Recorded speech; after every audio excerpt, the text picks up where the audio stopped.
It is your classic metal show right here on the classicmetalshow.com. That Armored Saint from the La Raza release with Left Hook out of right field. And kicking off the show tonight, we heard Megadeth with In My Darkest Hour. And once again, Armored Saint with Last Train Home. And all three of those songs dedicated to our fallen brother, Bob Nalbandian. And here's a guy who can certainly appreciate the tribute, my good friend and partner, Chris Aiken. What's going on, Chris? What is up, sir?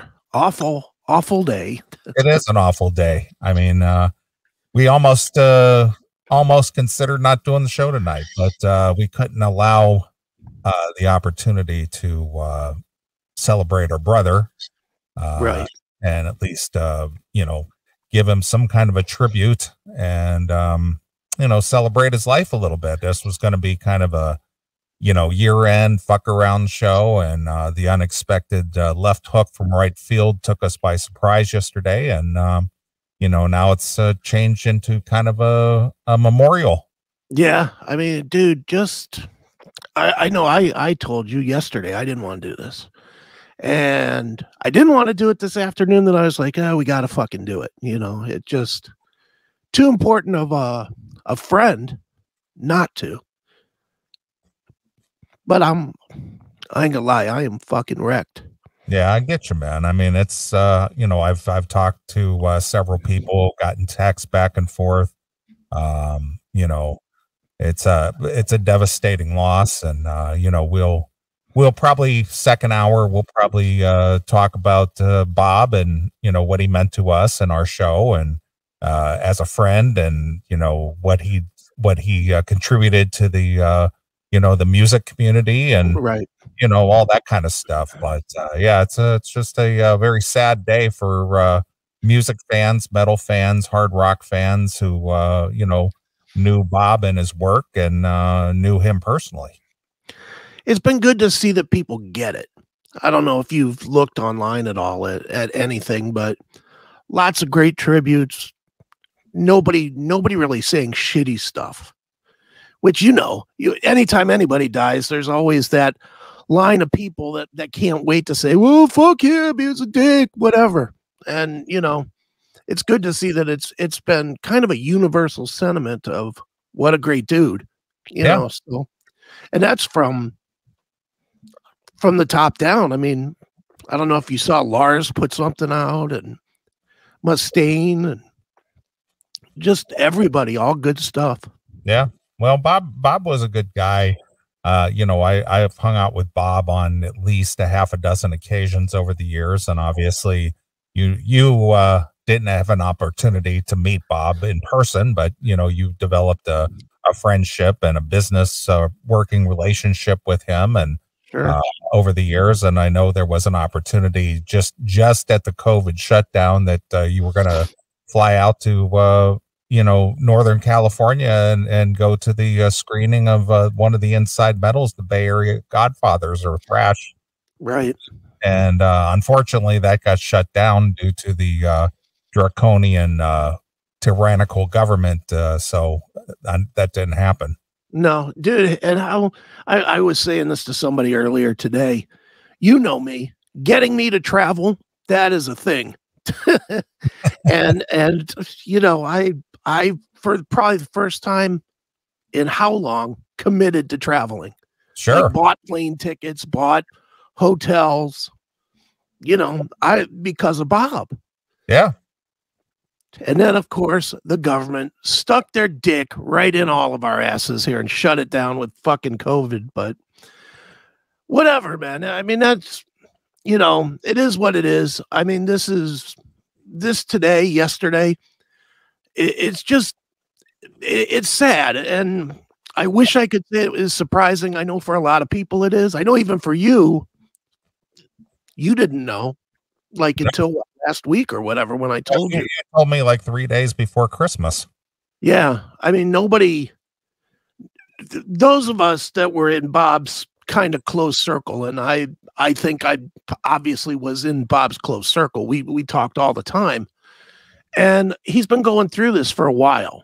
This is not, it's not like he suddenly got sick. He's been going through, he had a I don't know what you would call it. If it was a new cancer or if it was a rare recurrence.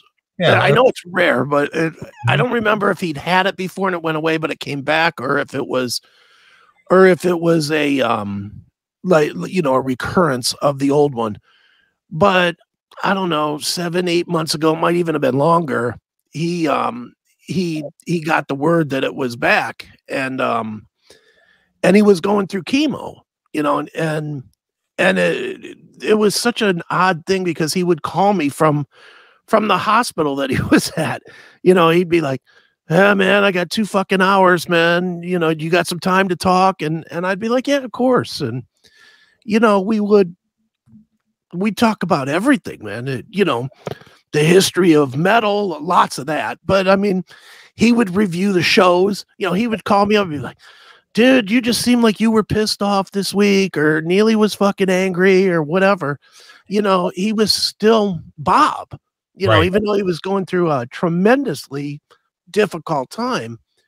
And, you know, it just, he ran out of options. That's the worst part. I know, you know, we can pull back the curtain now since his family put it all out there, but I reached out to you, what you said, a couple days before Christmas, and I just kind of said to you, I said, "Hey, if you haven't, you know, make some contact with Bob.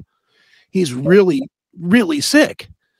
And you were like, "What the fuck are you talking about?" Yeah, I wasn't aware of it at all. Yeah.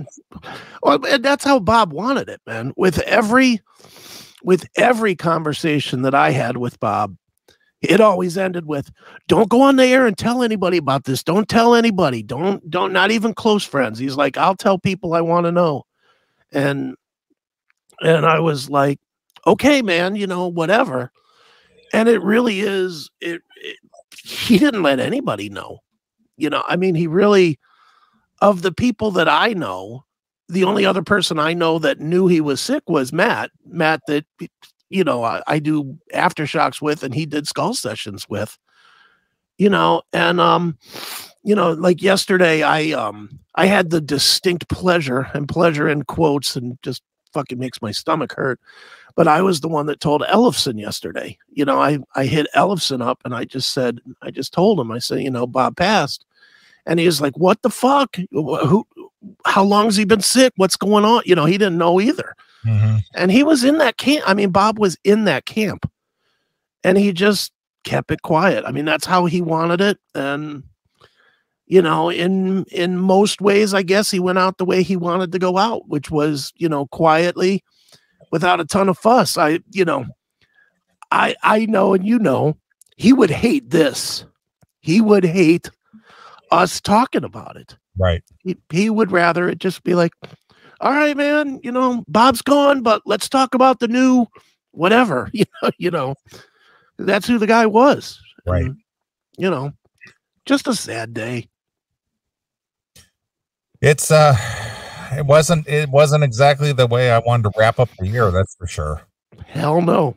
You know, so you know, I just thought, you know, since we're doing the show tonight, and we will talk about, you know, I'll get into, you know, some of the stories that I have where Bob is concerned, and we'll talk all about that. But we're going to give the fans a chance to call in, not specifically about Bob. If you want to talk about Bob, that's cool.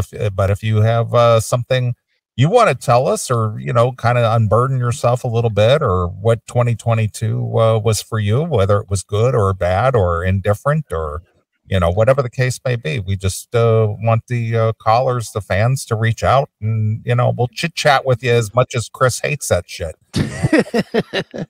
Yeah, I mean, and you know, you are definitely right, man. I did not want to do the show today. I'm sure when I texted you this afternoon, you thought it was going to be me saying, "Yeah, I'm not doing this." Right. You know, and I almost didn't. I was talking to people this afternoon, and I just was like, you know what? You know, what am I going to do? Sit here and cry, or sit there and cry? So here it is. Enjoy. Well, you know, obviously we promised the fans we would do a show on New Year's Eve, so here we are. Year's Eve. It didn't play out the way that we planned it, but we're here, and we're gonna give you a show. I don't know how long we'll hang in there. We can't promise you a whole 6-hour show. Yeah, But probably not. But we'll hang out as long as we can, and we'll talk to some listeners and talk about Bob and that kind of a thing. So that's the plan, and we'll hang in there as long as we can. And if we choose to pull the plug, we'll pull the plug. Works for me. So that's how it is. So you'll get some of our greatness before the yeah, enjoy. It's gonna be very uplifting tonight. Well, I came dressed for the occasion tonight, so so I'm ready to I don't know, reflect a little bit. Sure. Obviously this has been a tough year, not only for the recent loss of our friend Bob, but for me personally, it's I lost 2 siblings within 9 months of each other. Which that threw me for a loop, obviously. And you and I lost our good friend Steve Krause this year. Yeah. You lost a friend in the Cleveland scene. I did. Yeah, Chris Dan from Hate Core Inc. died on Monday. Right. It's just like, wow, what a week. Ooh, yeah. It's been a fucked year. I don't care what anybody says. It was better than COVID because we could actually go somewhere, I guess, but not by a lot. Just seemed like this is the year that I don't want to say this was the year that the coof shot set in, but whatever. Something set in, and a lot of people died very young. And this has just been a painful year, man. Just painful. Right. No other way to put it. Sure. Yeah, I agree. And, this has been an odd year for me as well, because there's stuff that I normally like to do. I like to get out of town and, go. I like to go over to the city of Pittsburgh a couple times a year. I didn't do that. Didn't catch any ball games this year. Didn't travel it much, and didn't really do a whole lot. I mean, I worked a lot, Obviously we did the show pretty consistently all year. And I did go on that Kiss cruise, which was completely unexpected. Sure. So it's been an oddball year. So not the happiest of years, in recent memory anyway. No, definitely not one we're gonna look back on and be like, oh man, 2022, what a fucking lovely time. Really not. It's just been. I was thinking about that today. I was like, man, just what is there to look back on? You know how everybody, you look at the year and then you try and say, well, this is what I'm going to do next year. I looked at that today. I was like, well, you know what?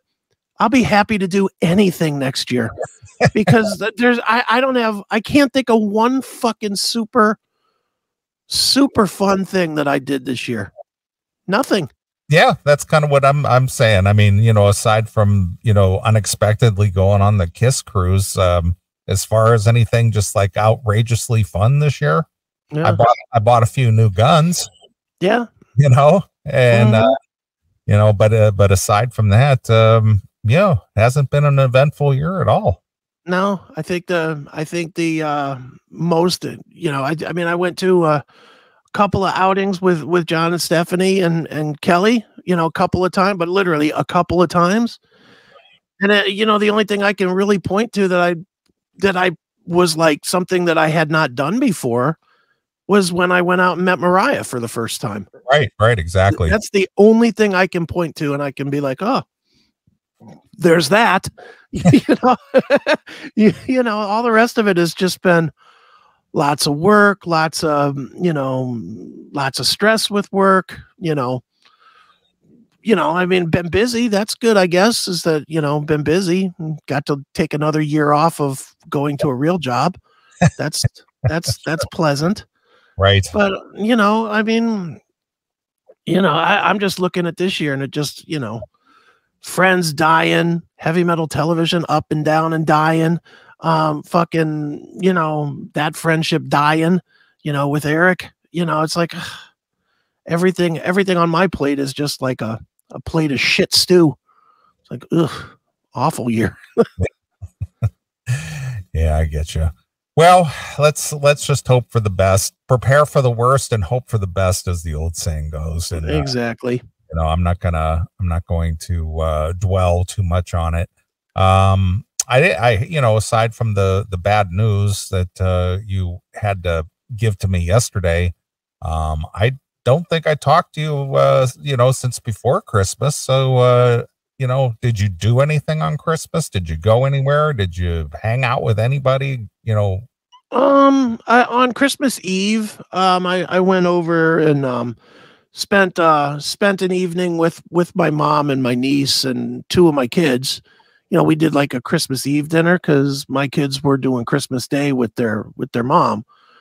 So we did that, and that was, it was low key, but it was fun. We had a nice dinner, and the interesting thing was my mom, for some reason, broke out all her horror stories about her as a kid, and that was kind of funny.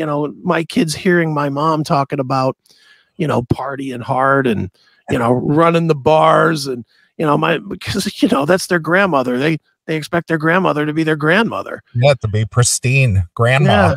Yeah. And my mom, she was talking about, your dad used to work, and then we'd get home, and then we'd get a babysitter for you, and we'd go and close the bars in Bedford down at 2:30, and then we'd go to somebody's house until 5, and we'd only come home because the babysitter needed to get let loose and take a shower and go to work. I was like, holy shit, no, this is where I get it from. So this was before any of your recollection. Oh yeah. Well, some of it, I mean, we had these two babysitters, Jackie and June. They were sisters. I still talk to them. They're on Facebook with me, actually. And they were our babysitters. And we knew them quite well, but I guess I never really put two and two together why we knew them so well. It's because my mom and dad were rip running the streets. They were out running around partying, and they were paying Jackie and June to watch us. Right.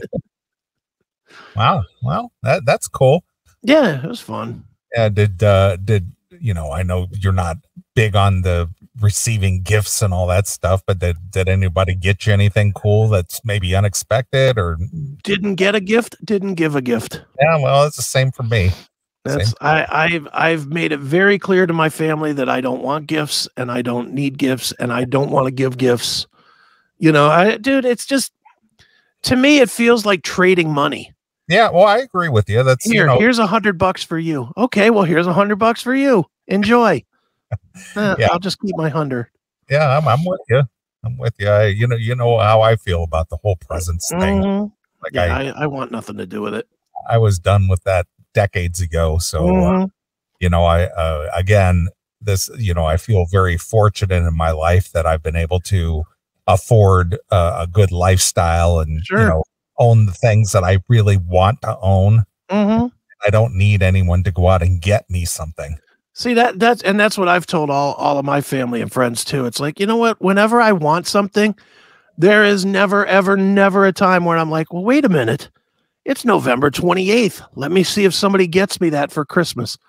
That is not a thought that enters my head at all. Right. It's like today, my Apple TV officially died that I've had for like 9 years or whatever. It just dropped dead today. Mm-hmm. I don't think it was dead 10 minutes. It probably was still warm before I had another one ordered. I'm not going to sit around waiting. Well, my birthday's in 10 months. Maybe somebody will buy one for me. Right. No, I'm getting it. That's it. I'm getting it. I'll use it. So I'll get it. Yeah, no kidding. Well, I didn't do anything at all. I didn't go anywhere. I didn't do anything. I was, I had 5 days of nothing but peace and quiet. Obviously, the country got racked with some, pretty harsh temperatures and, a little bit of snow. And, there was just no reason to go anywhere or do anything. I mean, it was just, I just was watching that temperature drop, Christmas Eve, cool. Christmas Day. And, it started out in the 30s, and then it was like 10, then it was down to 0. Then I woke up, it was like 2:30 in the morning or so, and it was -10 outside. And I was just, holy shit, is it dropping quick? Right. Yeah, it was cold, dude. And that was a whole issue with my mom was me, I'm not getting out there shoveling any fucking snow. long-haired Mike taught me that you don't shovel snow.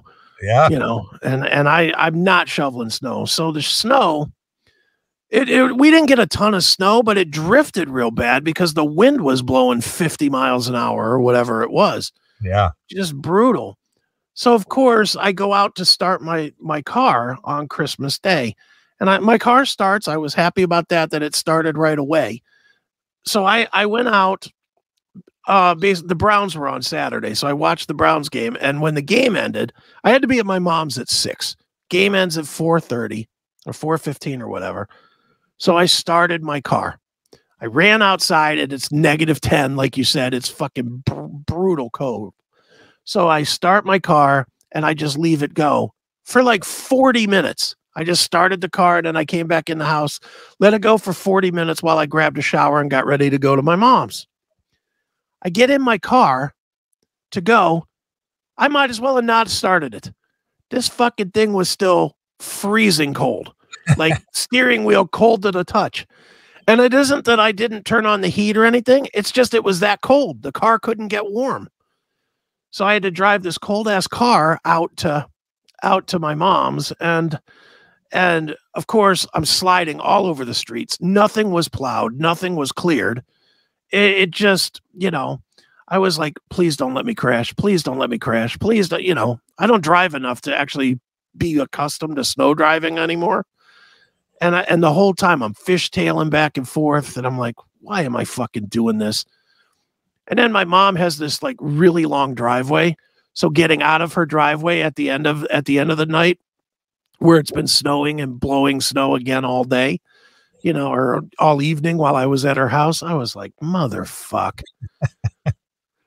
But I made it. I crawled home. It took me, I mean, my mom lives in Kent, and you know, from here to Kent, what is that? 15-minute drive? If that. Maybe? Yeah. And it took me about 50 minutes to get home. Sure. Because I couldn't get over like 30 miles an hour. Yeah. The whole time. It was just fucked up. So yeah, not the funnest time, but I mean, it was fun to see my niece, and it was fun to hear my mom telling like really war stories about doing shots and partying and stuff. I honestly wasn't really ready for that, but she let loose. I was like, okay. Wow, that's feisty. Yeah, that's cool though. But you know, the thing is that you've told stories about, you know, with your mom being the banker for Belkin and getting all those tickets and being able to, you know, go to shows that you did, meet a lot of people that you did as a young person. And, you know, that was definitely you know, an existence that a lot of people don't have the privilege of. Sure. As a younger person, and being influenced enough to meet the D. Snyders of the world, and going to see Led Zeppelin, and going to see a lot of live shows and things as a young kid. Yeah, no, I mean, look, I've been very fortunate, and you know, especially it's the weirdest thing, because when I look at it and I think about the fact that my dad was so not that way, it really, I mean, when you think about that time, you know, I mean, you know, dude, if the wife was into something and the dad wasn't into something, 99% of the time, that meant it didn't happen. Exactly. You know, in that time period in the 60s and 70s. And my dad was always pretty cool about just being like, go, you know, especially once I turned like old enough to go, you know, my dad loved it. He loved the fact that, you know, my mom could go out and have a good time and probably come home and bang him all happy, you know, but you know, my dad was happy that he didn't have to go and see Led Zeppelin. Right. You know, that would have been murder for my dad to have to go and sit through 2 hours of drunken stone Jimmy Page on guitar. You know, that would have drove him crazy. And I think he liked the fact that I would just go, and I couldn't wait to go. And, you know, I'm very fortunate that I had that. And I honestly think that it was that time frame in my life that put the bug into my psyche that led us to where we are right now. Right. Absolutely. You know, and it's great because it's given me every stupid fun thing that I would have ever wanted to do. I've met everybody I wanted to meet. I've gotten to do so many cool things. You know, same with you, probably different reasons, but you know, you kind of force fed it to yourself. But Same thing. We've gotten to do everything that we wanted to do. Yeah, absolutely. I mean, I certainly wasn't brought up in a household that, condoned that devil music, that rock music. And, I didn't go to my first concert until I was 18, Wow. I was a senior in high school. And that just wasn't something that, was supported in my, I look like a pro wrestling manager. What you gonna do, brother? That's funny. But so once I was old enough, those were things I wanted to do. So once I was old enough and I, went to college and, ended up living out in LA for 6 years during, the height of the 80s, that allowed me to explore my options, Mm-hmm. Foolishly I was married at a young age, but I got rid of that dead weight pretty quickly. And went about my business to pursue the things that I wanted to do. Now, I'm curious. I don't think I've ever asked you this about the marriage, and I don't want to dig into your ex-wife necessarily, but go right ahead. Do you think that you got married? And I'm going to preface this by saying I know for a fact it's why I got married. Do you think that you got married because it was taught to you that that's what you do? Yes. You turn 18, you get a job, you get a wife, you have a kid. That's exactly right. That's because I know that's why I got, I was having so much fun in Korea just banging whores. And then all of a sudden I met one. I was like, okay, this is the marrying one. Right. This is the marrying one. This is the one I'm going to have kids with, and it was because in my head, it was, that's the next step.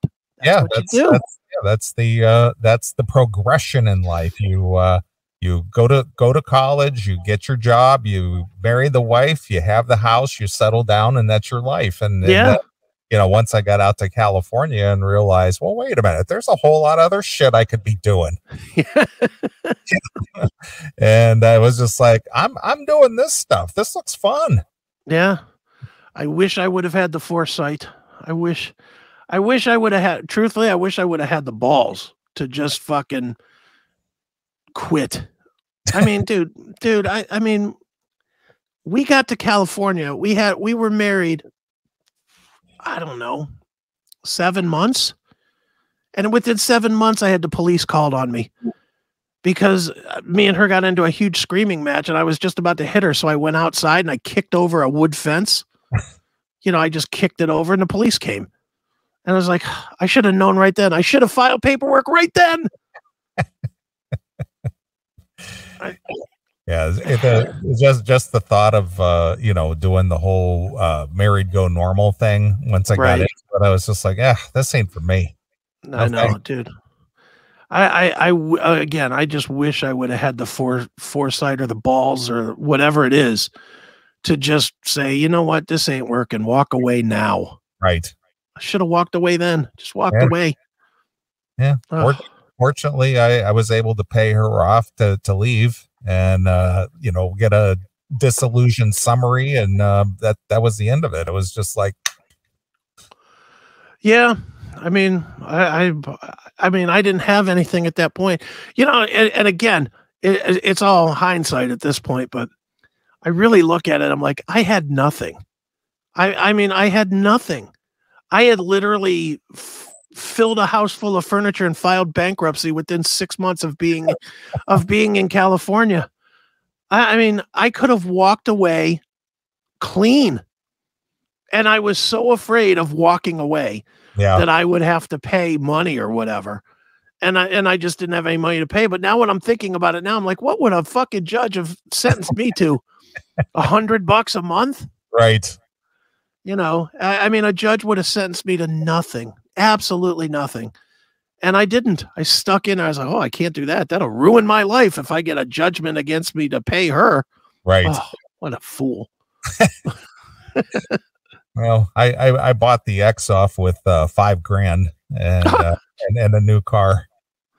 Dude, that is, I mean, think about that now. If at this age, what would it have cost you now? If you had been married for the last, let's say 10 years, just the last 10 years where you started making good money, it would have cost you $150,000. Yeah, minimum. Yeah. Minimum. it would have for sure cost you, the next 5 years of paying her at least. Yeah. That'd be like Anthony Cumia. I'm writing checks, motherfucker. That's right. It would have been brutal. You got to wait for $5,000. Yeah. You got to wait for about the same cost that you would pay to get a new fucking muffler and brakes. Exactly. It's like I'm done with this. I'm out of here. Oh, God. Well, smart for you. Of course, me, Mr. Do It Wrong. I did it wrong. Well, not really. I mean, I walked away, but dude, anybody that could walk away the way I did with literally giving up nothing. I gave up some fucking furniture.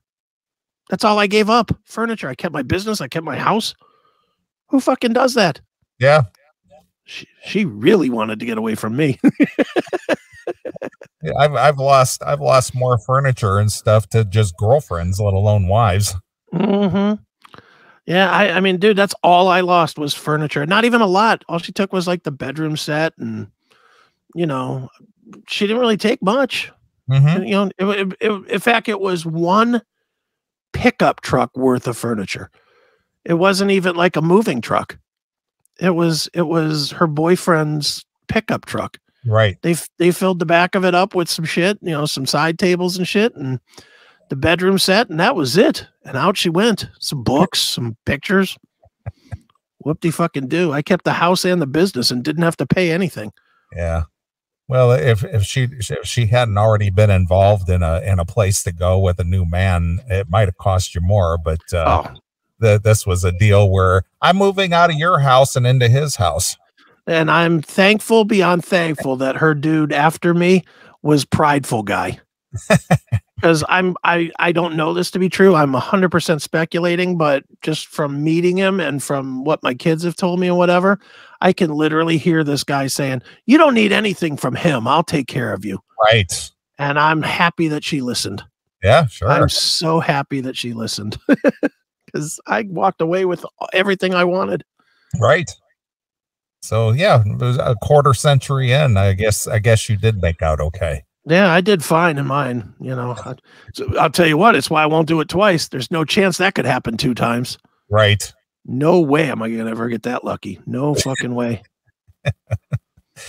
Yeah. So it was just, it was a lesson learned as a young fella for me. And it was just like, yeah, I'm not going to do that again. No, definitely not. No more of that shit. Yeah. But yeah. So Happy New Year, everybody. I'm glad you can get some entertainment out of our personal pain and anguish. Yeah. Well, that's the theme tonight. We're in misery, so here, let us entertain you. Yeah, because we could play some Lily and Axe at Misery Loves Company. That's right. Or what's that 90s? What's that 90s band? They had that song. Was that David Priner? Oh, was that Soul Asylum? Yes. No. I don't remember. David Priner. Yeah. David Priner. Misery will open up a company called Misery. What is it? Oh, yeah. What's that song called? I don't remember. It might have just been Misery. Yeah. Or then there was that other song that, "Hey Misery, hey Misery, hey Misery." I don't remember. Was that the Soul? Somebody said Soul Asylum did have a song called Misery. All right. Okay. I didn't think I was that far off. Okay. Who did the Hey Misery? Was that Spin Doctors or one of those bands? It could be. Yeah. All those bands run together to me as shit I did not listen to. That's kind of why I don't know who did what. Yeah. That just wasn't my cup of tea. I just remember hearing it when it was on the radio. Kill Miller says it was in Clerks 2. All right. Take it easy. Yeah, Soul Asylum, Misery. Yeah. I don't remember any of them dumb songs. Or Hey Jealousy. That's it's not Hey Misery. See, I don't even know. Yeah. I know Junkyard had a song on Junkyard 2 on 6s, 7s, and 9s called Misery Loves Company. Right. So what the hell am I supposed to do? The Gin Blossoms. Gin Blossoms. Yeah, there you go. Hey Jealousy.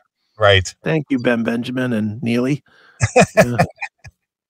Yeah, I don't know any of those. That era of top 40 rock, I really don't know any of those bands. Just none of them. Yeah, I would just wasn't into that.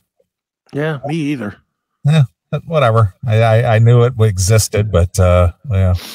Yeah, dude, Wardlaw, the Warlock from the Metal Show, he was all up into that stuff.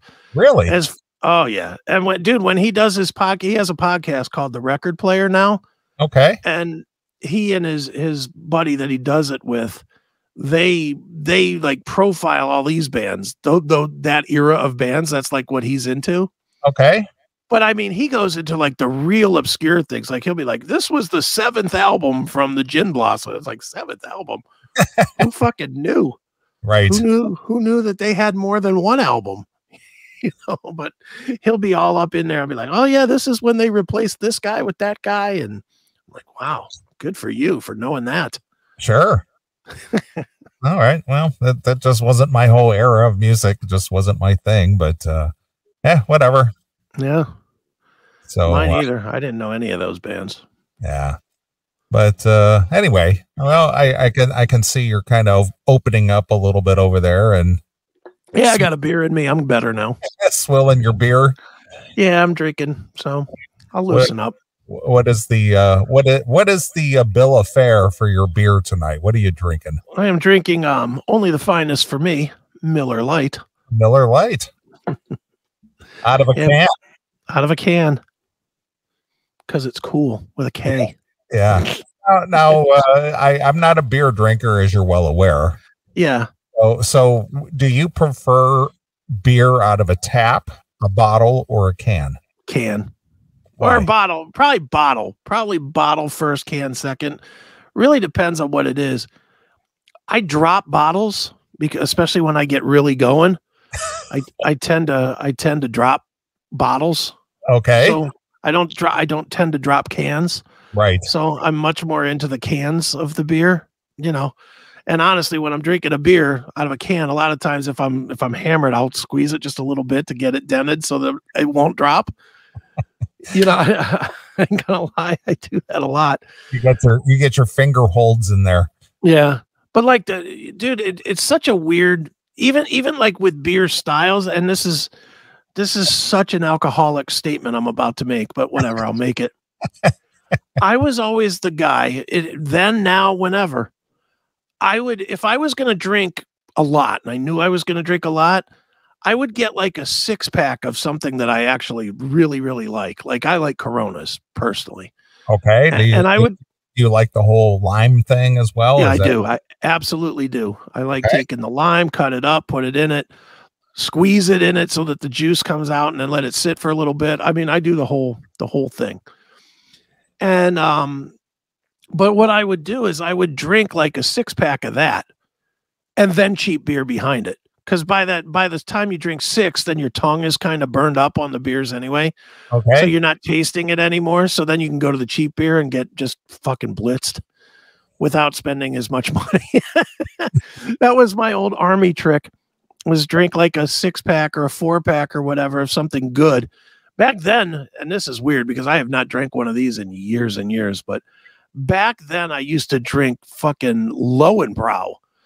I used to drink, I would get like a 6-pack of Lowenbrau from the Class 6 on the base, which is the liquor store. Sure. I would get a 6-pack of that and then a case of like Budweiser or Miller Lite. And I wouldn't let people would come into my room and they'd go to the fridge to take beers. They'd go for my Lowenbrau. I'm like, get your fucking hands off my. I was like, drink all the fucking Budweiser you want, but don't drink my Lowenbraus. Sure. You know, because I was letting it be Lowenbrau as the case may be. Right. But that's what I would do is I would drink like, 3-4 Lowenbraus, and then I would move on to a lot of times. And this is again my rot gut stomach. I don't think I could do this today, but I would go like straight from that to like for whatever reason I used to drink a lot of Southern Comfort. I used to just buy a bottle of Southern Comfort, drink it straight from the bottle, just carry a bottle around the barracks with me, and I would just be swilling Southern Comfort. But first I would have to have 4, 5, 6 Lowenbrows just to clear the palate first before I would drink that horrible fucking Southern Comfort. Ugh. Here's to good friends. There we go. Night is kind of special. The beer will pour. Must say something more somehow. So tonight, let it be the classic metal show. Nice. Raise your glass. Here's to health and happiness. So tonight, let it be all the best. When you're with your friends having good times, don't just have a beer. Because good friends and good times deserve the taste of a great beer. And there's really only one. Tonight, let it be the classic metal show. Who made that? Wheezy? Wheezy made that.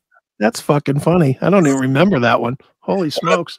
That's when he made the one of the hooker. You want to go to the hotel, baby? Neely's right. You probably have AIDS. That's hilarious. Oh man. God, how long ago is that? It's been at least 4 years. Well, these fucking years are just flying by, dude. They are flying by. You know what's really weird, speaking of that, yeah. I buy a lot of stuff through Amazon, and so I was, in the customer section of history. So okay. I went back through to see what my purchase history was, and it goes all the way back to 10 years ago. Oh yeah. And I went back through the last, say, as far back as like 2017. Mm-hmm. And I saw some stuff on there that I bought. I'm just like, I thought I just bought that last year. It's like I bought that 5 years ago. Yeah. Mm-hmm.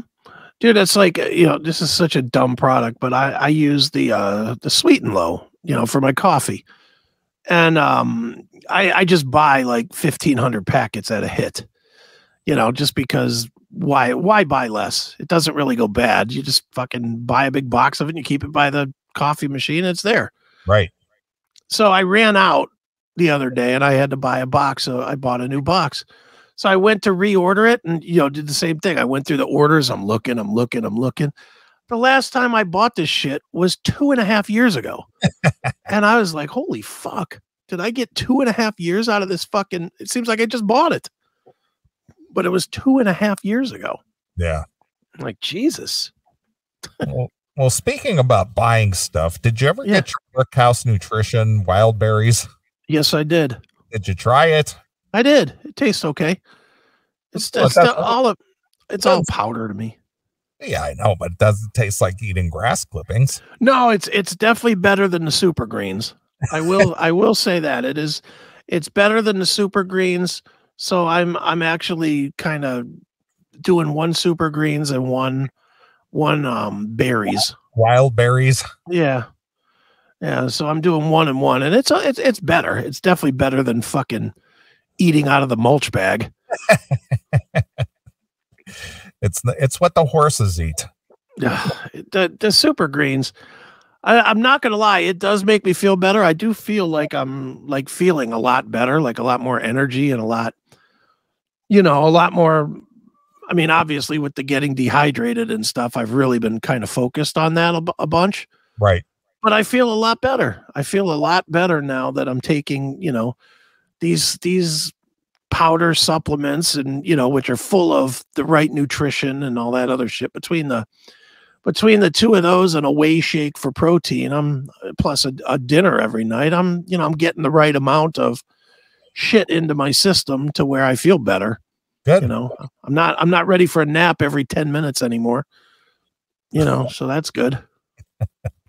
Well, that's good to know. Glad Chris Aiken has taken care of himself. Well, I'm trying a little bit, I can't be the cockroach of metal if I fucking eat myself to death. Right. Exactly. So I just have to kind of try, and as much as I hate it, I have to admit my age and be like, all right, now I have to stop eating this bullshit and, you know, take a little less, eat half of a sandwich instead of a whole one, and, you know, all that bullshit, which I fucking hate. I hate it. Look, fat guys like to eat. I'm not gonna lie. I'm a fat guy. I like to eat, and it is definitely torture to not. But I'm trying to play by the rules as best as I can. So right. Well, I'm glad to know that you're doing better and you know, sticking with it, and you know, feeling better and being healthier and, you know, all those things. It's a conscious effort on my part to do that every day. You know, it's just like, well, I'd really like to have a pizza today, but I guess I won't do that. I think that's the hardest part of it. And look, I'm going to be clear here. Nobody should feel sorry that the fat guy is struggling to lose weight. I'm a fat piece of shit. I got there myself, and I'm the only one that can fix it. You know, so go ahead, keep on mocking the fat guy, as all the YouTube people do every single day. You know, that's fine. I do love that. Somebody called me the best insult I got was this week on YouTube was I forget who we were commenting. Oh, we were commenting on the girl that was that's presenting for that Hall of Fame thing. Or something. Yeah, I know who you're talking about. That we were asking what her claim to fame was. Yeah, and we were saying that she kind of looked hot or whatever. And somebody posted in one of the comments, who are you to comment on what anybody looks like, you fucking hairy meatball? A hairy meatball. A hairy meatball. And I just laughed. I was like, that's fucking hilarious. Bravo to you, sir. Hairy meatball. But yeah, so, you know, look, and that's the thing is I know so many people when they try to get in shape or whatever, it drives me crazy when I see friends or whatever, and they're on fucking line and they're like, you know, hey, celebrate me, celebrate what I'm doing, you know, and it's like, you know what? Celebrate the fact that I fucking liked pizza 2 at a time. Instead of fucking, you know, a slice of pizza. Instead of a slice of pizza, I'll eat fucking 4. Right. You know, it's like, okay, that's why I'm a fat piece of shit. Right. You know, and you can, you know, and now, unfortunately, age is, I'm not 20 anymore where I'm running around so much that I could eat 4 pieces of pizza that wouldn't stick to me. You know, now it's like, fuck, I look at the piece of pizza and it's like, whoo, did I just gain a fucking ½ inch? You know, it's like, oh my God, I'm getting fat looking at food. But you know, now you got to have the discipline, and it blows, and so be it. So be it. You know, growing old isn't supposed to be fun. I got news for everybody. Everything about growing old sucks ass. Yeah. Well, Mick Jagger said it best. What a drag it is getting old. No, he's 100% correct. Yeah. All right. Well, sloppy kisses. I'm the Tess Holiday of metal. It's funny. All right. Well, we've burned up the first hour here, and in the next hour, you know, we'll kind of celebrate the life of our good friend Bob Nalbandian, and absolutely, you know, talk about how we got to know him, and you know, maybe some of the times that, you know, I personally spent with him, and sure, and you know, how cool he was to us from the get-go. Absolutely. Yeah, I got some stories too. So. And I know you pulled a couple of clips that you sent today, which was, yeah, I was thinking the exact same thing, and here I ended up in my email box. I was just like, oh, good on you. Yeah, I put together not many, and they're not long, but they're just little funny. They're only like 30 seconds to a minute. Yeah, long. But they're funny, and they get kind of what Bob was on the show. So, you know, I had a distinct idea, and ironically, I knew right where to find them. So it wasn't like I was hunting around for hours. I knew right where they were, and was like, okay, these will be good. So yeah, we'll play some of that. We'll celebrate Bob's life, and you know, and we'll do our best to make it through a tough night. Sure, absolutely. All right, I'll let you do the honors. Why don't you pick a tune? All right. Well, I have a whole arsenal of tunes that Nalbandian kind of turned me on to one way or another. So I'm going to stick with that tonight, which means people may love it, they may not love it, but let's start with a band that he featured in many of his documentaries. A band called Stone Vengeance. I watched Bay Area Godfathers 1 and 2 today, and Stone Vengeance was all over it as the black guy. They were like the first black, as in not white, metal band. Right, exactly. From San Francisco. And they were all over the documentary. So it seemed like Bob had a good relationship with them, and he sent me some of their music, which is really, really good. So let's go with Time Is at Hand from the To Kill Evil release. All right, I got that pulled up. So, all right, we're going to play some tunes. We're going to talk about Bob in the next segment.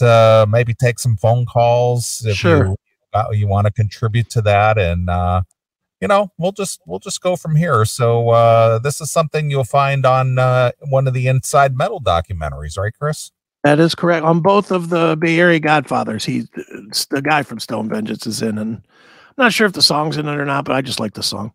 Okay. All right. Well, here's Stone Vengeance with Time Is at Hand, exclusively here on your Classic Metal Show.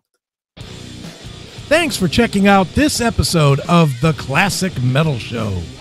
Get all of our episodes uncensored at www.theclassicmetalshow.com. Join us weekly from 9 p.m. till 3 a.m. Eastern at www.cmsradio.net. Participate in the live chat room at www.chatandkill.com. Once again, thank you for checking out The Classic Metal Show with Neeley and Chris. Hail and kill, fuck you, pal, and hand job.